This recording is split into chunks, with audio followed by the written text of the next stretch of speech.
Nihoyatda boy bir odam bor edi. Uning 4 qizi va bir o'g'li bo'lib, o'g'lini qizlaridan bakrak yaxshi ko'radi. Qizlariga bermagan narsalarni o'g'liga beradi. O'g'lini 20 yoshga kirmasdilla o'ylab qo'ydi. Bu odam 50 yoshga kirganda ayoli tuyuqsiz vafot topdi. U o'zining bir kunlarda tuyuqsiz o'lib qolishidan ansirab, hayot chig'ida mol-mulkining hammasini o'g'liga beribdi. Qizlariga hech narsa qo'ymadi. Dada o'g'liga hamma narsani berib o'tib, o'zi quruq qo'l bo'lib qolgan edi. Vaqt o'tgan sari o'g'li va kelinning muomalasi kundan kunga o'zgarishga boshladi. Ular dadasi nimish qilsa yoki qandoqli bir gap qilsa, bearam bo'lib qo'pollik qiladi. Uning har ishidan qusur chiqaradi. Hatto bir kuni o'g'li uningga vaqirab turib mundoq dedi: "Hey qari, quloqingni ding tutib angla.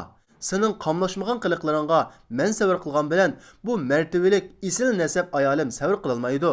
Agar mushundoq turaversang, ayolim meni 3 bola bilan tashlab ketadi. Shuning uchun gap so'zingga, ish harakatingga hezi bo'l. Turmushimiz sen sabablik buzilib ketmasin." Dadaning ko'ziga liq yosh keldi va uzun o'ylandi. Zodi qandoq qilsam men bu uyda hurmatga erisharman? Dada bir kuni o'g'lining ijorakashlaridan birining do'koniga bir oz pul so'rab keldi.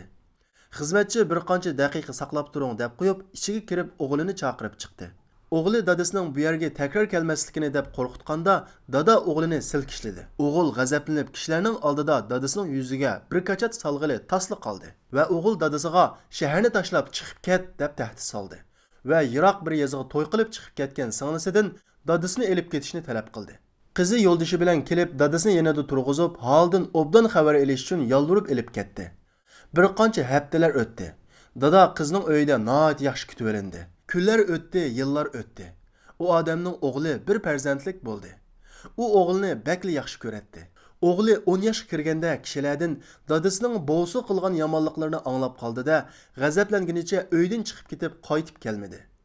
Dada o'g'lini shuncha izlab topolmadi. Kunlar o'tdi, yillar o'tdi. O'g'lining qo'l ilkida hech narsa qolmadi. Yo'qsul bir odamga aylanib qoldi. Uningga bepoyon dunyo tar kelyotdi. U uzun o'ylanib o'zining bu ahvolga kelib qolishining sababi dadasini norozi qilganlik ekanligini tunib yetdi va dadasining yoniga bordi. Yolvorib, yig'lab turib dadasidan kechirim so'radi. Mehribon dada o'g'lini kechirdi. Shu chaqda tuyuqsiz yo'qolib ketgan o'g'il ularning yoniga keldi. Aslida u bovisining yonida baxtlik yashayotgan ekan. O'g'il dadasini uyga qaytarib keldi. Oilaga qayta baxt qushi qo'ndi. Mana endi hammalar xushal edi. O'g'ilning ahvoli bora-bora yaxshilanib, ishlari utuq qozonishga boshladi.